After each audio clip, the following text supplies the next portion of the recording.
Welcome back to the Religious Treehouse. I'm Jodie. I'm Matthew. How are you doing today, Matthew? I'm doing so good. We're in the midst of the Olympics. It's my favorite time of the every other year. It's so much fun. The time of year I'm most patriotic. Oh, it's so good. Curling is so good. At the time of this recording, we just got silver medal in mixed doubles, but like we're gonna get gold in the women's and men's because I love curling. How are you doing? I'm great. Golden figure skating. One of our pairs teams is a married couple. Just Ooh, learned that. So I'm feeling very magical about this Olympics. Very yeah. whimsical, very hopeful. Yeah, the opening ceremonies were fun.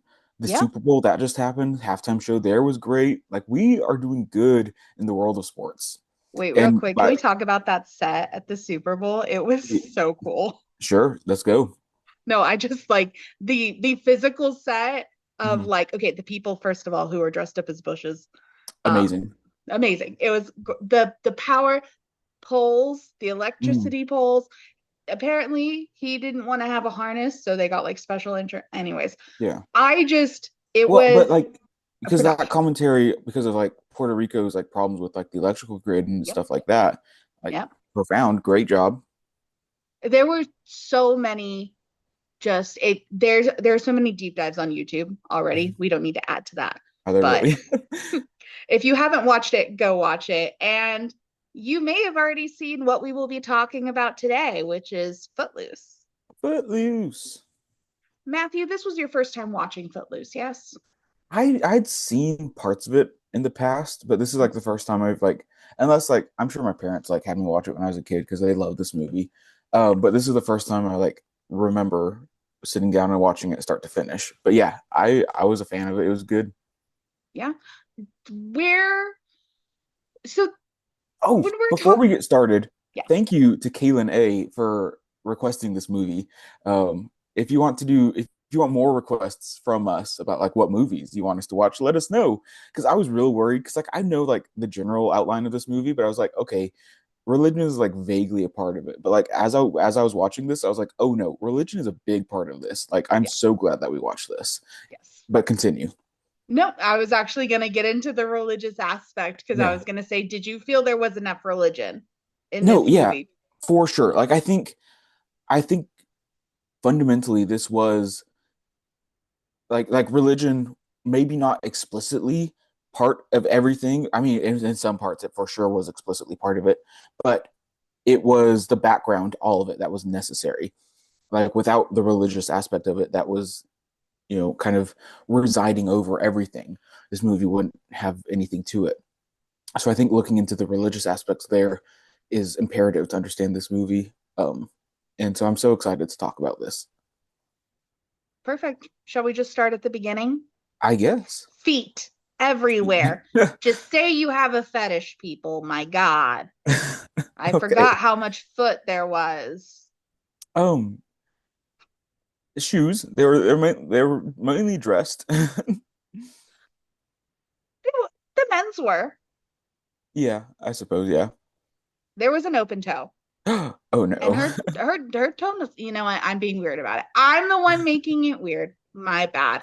But we enter in, we begin to kind of get a feel for the small town. But what struck me the most, and it just never clicked, was how suicidal Ariel was. What? Oh yeah, yeah. Like, oh my, she just wants to die. Uh-huh. Yeah. It's No, we skipped ahead a lot, but yeah, for sure.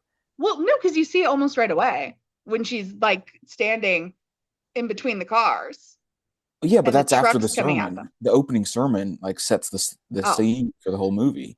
yeah, you can talk about the sermon, I guess. I just, Well, because I think what this movie did well is that it took it out of, and this is going to be a big detour before we get into what you want to talk about. So sorry, mm, but remember where you're at. yes. The I think what this movie does really well is it abstracts from any time or place or even religion per se. Um, like while this is a very 80s movie, like at some point I was like watching it, I was like, this feels like a parody of 80s movies because it was so very 80s.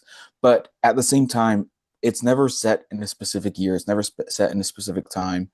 Um, it's never set in a specific place. It's this, mythology that can be abstracted into whatever time place you need. And I think it does really good at being, while also very much set in the time that it was made, a story that can resonate through whatever time.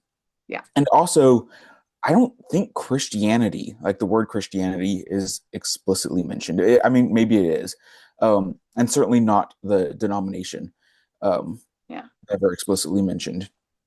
Because like this opening scene, the sign is just some like non-denominational, which is Baptist, but non-denominational church. It felt like a very much Baptist church, but it is also never explicitly mentioned other than some like background scenes. You're just like, But it gave Baptist. it gave Baptist. It 100% gave Baptist. Um, and there was some like background. Um, there's like a mattress, not a mattress, magazine. Another Mm. word that starts with MA. A Yeah. magazine that was like the American Baptist in the background of one of um, Diane. Diane, what's her last name? She just died last year. One of her shots, there was like an American Baptist magazine behind her. They're like, oh yeah, we're Weast. for sure. Weist, yes, Diane Weist.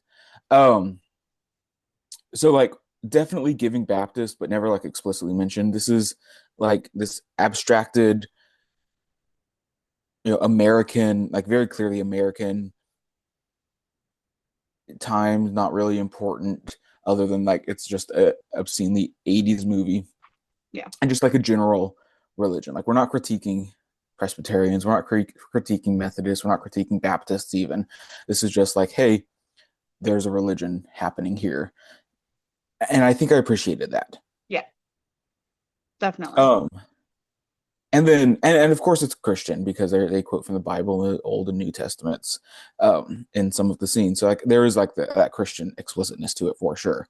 But we open with the scene of the preacher talking about how rock and roll and dancing and drugs and alcohol are, causing these um, sins and horrible things in the world, and the preacher sees it as his responsibility to save his congregation from these horrible sins.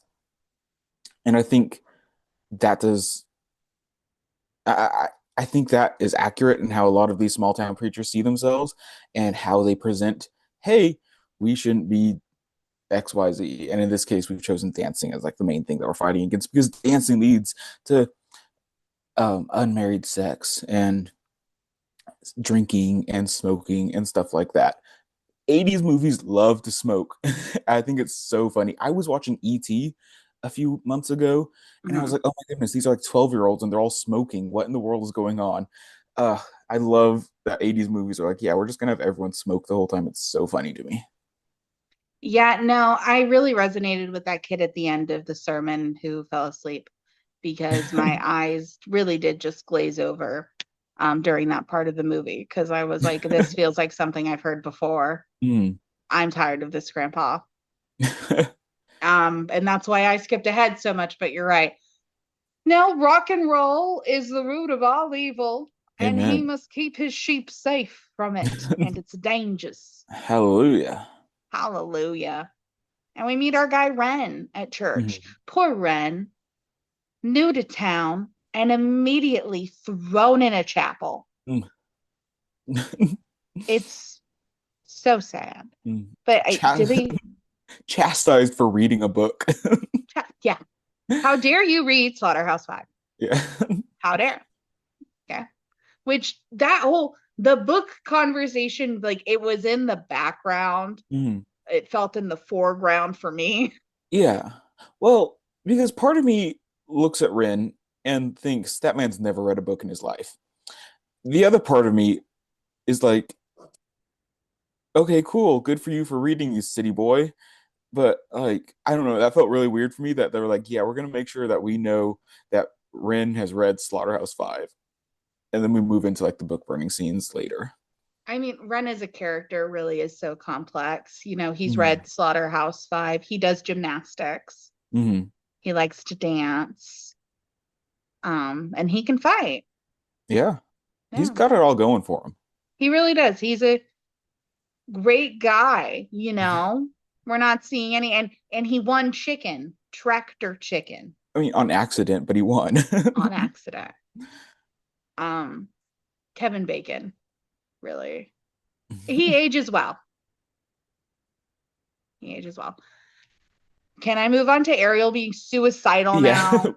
Because she we can is. get to She's that. the preacher's daughter and she wants to die. Sure. And that's heavy. Hmm. I the whole movie upset me though with the way the treatment of women. Never mind. Yeah. Mm, Chuck's gonna get it. Yeah. Chuck should have gotten it better. Thoughts I don't know, for you? man. I'm trying to think of something else because I kind of like the religion thing is there, but I was so annoyed with it because Mhm. I'm like, this is the entire point of the movie, but it just the same old damn story again and again. Like something Mhm. else is evil, something else is causing all of these things, and it's pushing the Yeah. kids away. But Well, the religion that it portrayed was definitely more so a restrictive religion set on containing, like and fear. I think that what we see mainly here is religion based on fear, because 5 years ago the preacher's son and Ariel's brother died in the car accident while they were you know drunk and smoking and listening to rock and roll music. So setting the frame of this religious restrictions as a result of fear, I think makes a lot of sense. We see that in a lot of places as well. We see that we don't see that in other places for sure. There's religious restrictions apart from the primary reason being fear. But what they're able to latch onto with why they can have such restrictive rules like this is because of fear, and I think that's an interesting thing to talk about. well, but the religion even reached into the government. Right. And you see that in small town America for sure. The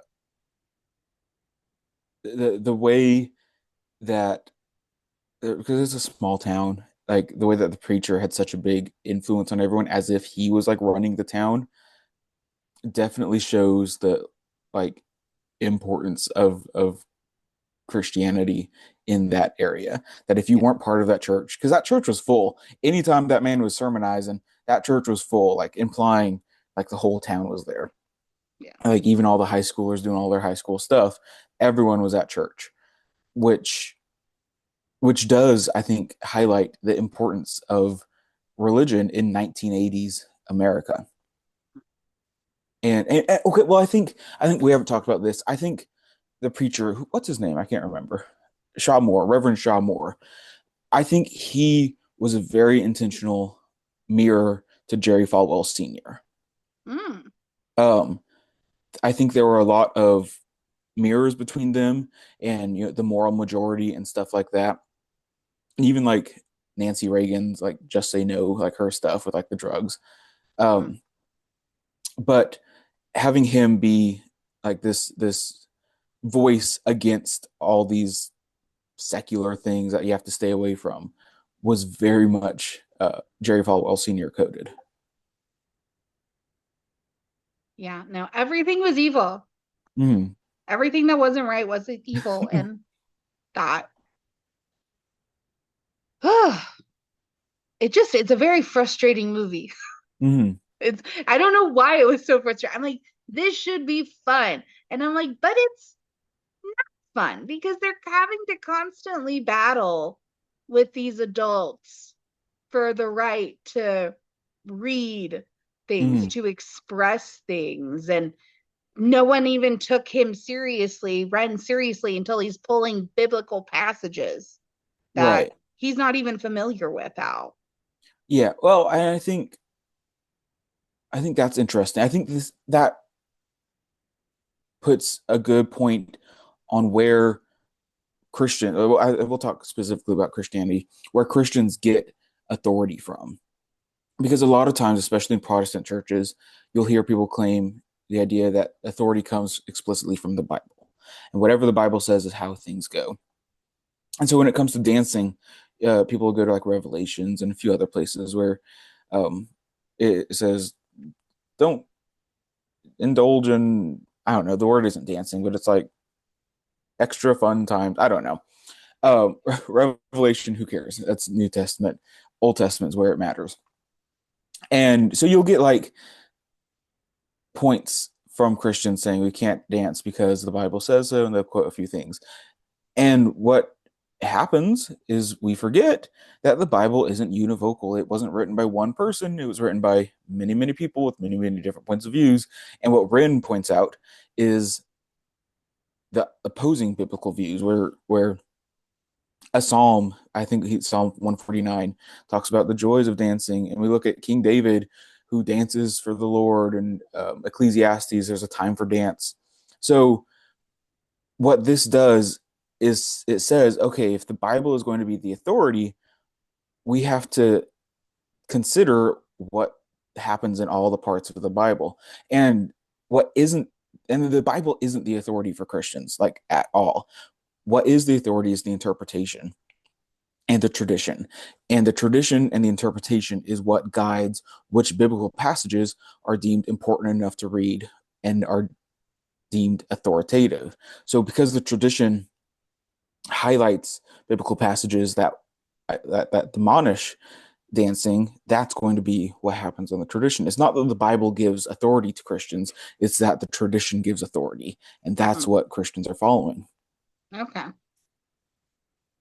That's what that made me think of that scene. Got it. So that makes sense. We've seen it, been a Yeah, part of it. we have been a Um, part of it. I don't know. It just eternally frustrating. And like the first man to hit Ariel is her father. Mm-hmm. And then the next, oh, which I mean, that we see in the movie, her boyfriend could have been hitting her before that. Right. But it was all, I mean, great. It was a great depiction of small town America and religion and the whole it has, but it was very, I don't know. I didn't realize I disliked this movie so much. Like it's a good movie, but it makes me mad Yeah, because they have to go to the other town to do the dancing, and just and I because think, kids want to dance doesn't mean we immediately need to drink. but I think that's what the intention was. I think the intention of the director and writers was to look at those characters, those aspects, and be like, no, that is wrong. That isn't how things should be, because it's almost this caricature, like because in 1980s and even more so now in the present, to have a law against dancing seems so outlandish. And this was based on a small town in Oklahoma and a handful of other cities that did this as well. So this outlandish idea that dancing is outlawed is based in isolated incidents that do occur. And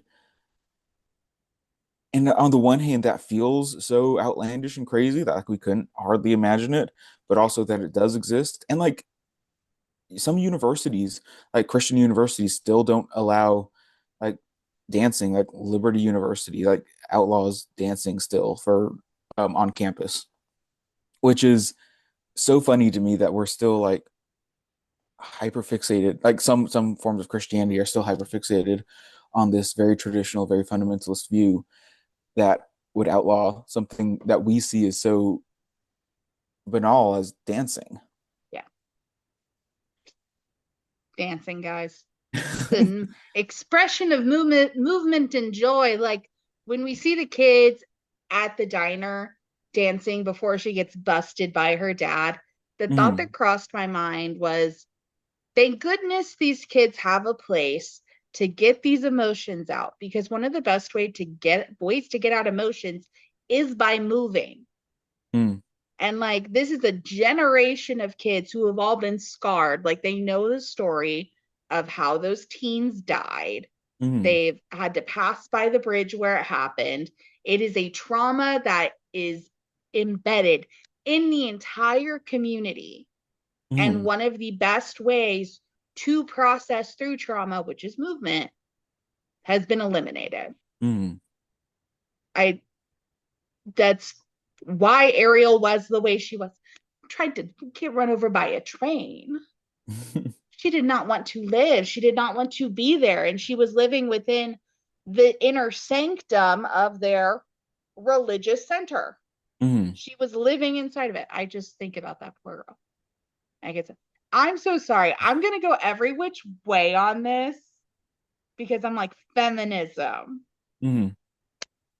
and all these men piss me off. Oh, but that scene where she's in front of the train, like directly preceding that, Mm, where they're in that little booth type thing where there's like all the poetry and stuff there. yeah. I think one other aspect that this movie really highlights is not just dancing, but like this appreciation of the arts in general. Mm, And it pushes, poetry and reading and music and dancing and all these things in a way that's progressive, not in our standards, but progressive in the sense of that town, yeah. where it's saying like, yes, we need to move forward. We need to move past the way that things are and move towards this celebration of the arts. And I think what I really appreciate about this movie is that it celebrated the arts and it said Mm-hmm. this is something that we need. We need to celebrate aesthetics and beauty and joy. And and I don't think that that's a necessarily secular or Christian idea. I Yeah. think it's just this it's shared between both groups. Yep. And what surprises me, like my parents love this movie, very, very much conservative, but they look at this and they say, yeah, we definitely like this is a great exploration of the arts and we need more dancing. And like they see these arguments being made about poetry and stuff like that, and they're like, yeah, that's good.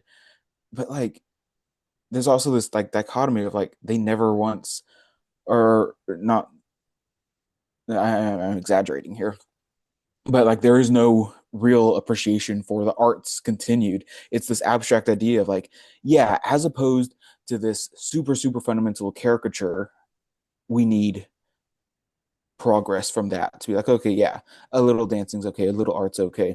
But I don't think the point of this movie was just to like go back to the time before the son was Yeah. killed in the accident. The point is to move forward, not to Mm, return to like how things were before the accident. The point is to move forward into a yeah. point of celebration and reinterpret dancing and the arts and stuff like that.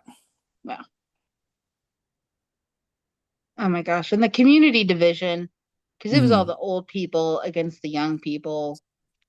Mm-hmm. Just so many themes were represented in this movie. And I definitely agree on the appreciation of the arts because that's just what Ren liked. He liked all of it. Mm-hmm. He liked all of the self exploration of humanity and the depths of the emotions that humans can reach. Yeah. What a complex man.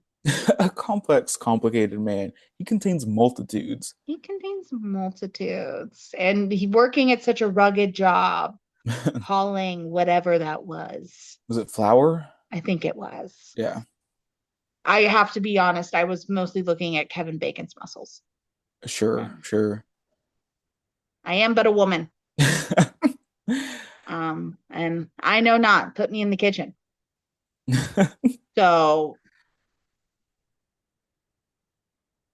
I'm trying to figure out what other religious things happened. Yeah. I mean, they took away people's jobs Yeah. because Ren, again, the religion having so much control over the community that Ren's mom shouldn't have been fired because he wanted to have a dance. Hmm. That's what a conflict of interest is this? This is Right. retaliatory. Mm. It was all retaliatory. It was, ugh, maybe Yeah. I'm triggered. We come from a small town. I'm probably just triggered. Yeah. Can we talk about Willard?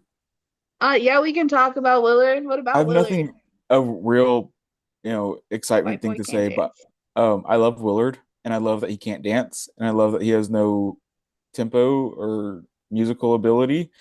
Oh, and he's so much fun and he's such a hothead and what a great character. Because he's just there. Like I don't know like what he adds to the story other than like a sounding board for Kevin Bacon. Willard adds a lot. Willard was the first tree was the olive branch Right. to bring him in because Willard, I think, helped give him a better perspective. on Hmm. what the community was like, Okay. Yeah. right? Yeah. I because like he's his like first friend and like Mhm. main friend that welcomes him in, Yeah, but like I don't see him having much. He didn't have much agency. I felt like a lot of him was just reacting to Kevin Bacon doing whatever he was doing and reacting to Kevin Bacon's thoughts and being able to like show us the audience what this town is like yeah. through a character who's like grown up in it and has accepted that that's the way it is, but isn't, you know, doesn't care enough to do anything about it on his own without the push that Kevin Bacon gives everyone. Willard And was then, part comedic relief. right. Oh, for sure. And then the scene where they go out of town to dance, or he still doesn't dance because he doesn't have any ability to dance. Um, I think that shows the opposite side where like, yeah, these people are so like it is part of their culture just to not dance. And so there's no reason for them to learn and know that stuff. So yeah, I think Willard does a good job at being a sounding board, but isn't given much agency and is No. the comic relief. And he, like I love his character because of that, like because of the comic relief aspect Yeah. of it. But I am disappointed that like he didn't have much going for him. Well, no, but I think you're underestimating like how big him being the character that was taught to dance Hmm. was, because he had to teach someone like you're right, he wouldn't have known how to dance. There was this vacuum Hmm. of like this skill that's just like not being used. It's not displayed in the town. How would he know? And you kind of need a sequence where he's teaching someone to dance and he can't Hmm. teach Ariel to dance because she's already shaking ass everywhere. So I like Willard. Willard's a fun character. You're right. There isn't much substance. I know there's substance. There's substance, but there's not a ton with his No. character. I mean, really, the most important character in this is Ren. Yeah, That's, Rin and Reverend Moore. yeah. Which I was very happy his wife was standing up to him. Although, when she Mhm. said, "You're going to lift your congregation so high, they look down on heaven." What a good line. So good. Yeah. Ugh. Like she supports her man. She's calling him out, but she Hmm. supports him. Yeah. Yeah. Right. Well, no, I think, and maybe this is my last thought that I have, but Okay. the closing scene where she and him dance, kind of dance. They don't like really dance, but they're kind of like 200 yards away from the dance. They're kind of like looking in and they're like holding each other's hands. They're like not really dancing. I think on the one hand, I was upset that they kind of redeemed his character because he hit his daughter, and I was like, that's a no-no. And I was like, no, don't redeem his character. But on the other hand, like he did look at the book burnings and was like, no, that's wrong. And it kind Yeah. of has that pivotal moment in the movie where he realizes, like, no, the sin isn't in these books. The sin isn't in the music. The sin isn't in the dancing. It's this internalized sin, which Yeah. is a very, very Protestant idea Mm. that gets away from the idea of communal sin and stuff like that, but focus only on personal sin, which very, very Protestant. But regardless, that's that turning point in the movie where he says, okay, maybe this isn't as bad as I've made it out to be. I'll listen to whatever Ren has to say. We'll listen to all this. And they go to the dance. They kind of have their moment of redemption to be like, okay, the religion isn't static. The religion can change, Yeah. which I really appreciate to show that the religious aspect isn't stuck in its ways. The religion, as it always is, as in all religions, is you know able to adapt and move as times and cultures change. Yeah. And you know what? I will give the Reverend this. Rock stars were evil. They were doing things with underage girls. Yeah, So there was some truth to it. right. Didn't need to be taken to the extremes they took it to. No, No, but it's not like their fears were unfounded. sure, no. Like they're like everyone, like anyone with power. Oh, and excuse me for getting angry at the people in power, but anyone in power to get to that level of power does crazy bad things because you can't not. Yeah. I'm looking at you, Taylor Swift, but I can't say anything. I'm working on deconstructing myself. Anywho, I think I definitely watched this through a lens of today. yeah. And maybe like if you talked to me 10 years ago, I would have had different thoughts and not just been Oh, so for sure. outraged at the No, women as being we should. treated. We should always watch movies in the lens of now and the lens that it was made, Yeah. and then see what both views tell us. And I think I'm excited. I like how both lenses came through as I like tried to see through both lenses. Good. That's good. That's why you're here. You're here to be rational. And I'm here to tell these men to get it together. Stop Yeah. hitting women. Yeah. Stop it. Yeah. Correct. I like that all the bad guys were the ones that hit women. We didn't have any good guys hit the women. No. So we had that in line. We're like, yes, this is a thing that bad people do. This. And smoking and drinking and dancing is what the good people do. Guys, tobacco, it's so bad for you. And so is alcohol. It's all. Yeah, but not in Yeah. the 80s. In the 80s, it was fine. Yes, things have changed. The chemical properties of these things have changed, and that's what now makes them dangerous. Right. Right. All right. Well, thank you all for joining us. Maybe we'll watch the Julianne Hough version of Footloose at some point. Did that name ring any bells? To me, Yeah. no. No, we need to get you onto Dancing with the Stars. It's a lot Yeah. of fun. I'm sure they've had a NASCAR driver. Michael Waltrip. I'll take your word for it. Thank you for joining us. You can find us on Facebook, Instagram, Spotify, Apple Podcast, Amazon Music, YouTube, Bluesky, TikTok. And we are still doing the Bible in a year. If you want to catch up or do your own, email us at thereligioustreehouse@gmail.com. Give us a movie recommendation. Yeah. No, this was fun. Thank you, Kaylin, for asking us to do this movie. I'm glad that we watched it. It was a great movie. Yeah, send us more recommendations. Is it a movie about religion or a movie that depicts religion? We're depicting religion. Well, Oh, dancing could be both, but it's about religion. I think it's a good time. And it kind of, I don't, that's not usually how we ask that question. What's the usual question? Does it depict religion or is it religious? Is that it? Yeah. Okay. Mhm. It depicts religion. Yeah. Yeah. It's not a religious movie. But thank you for joining us. We'll see you next week. Bye. Bye.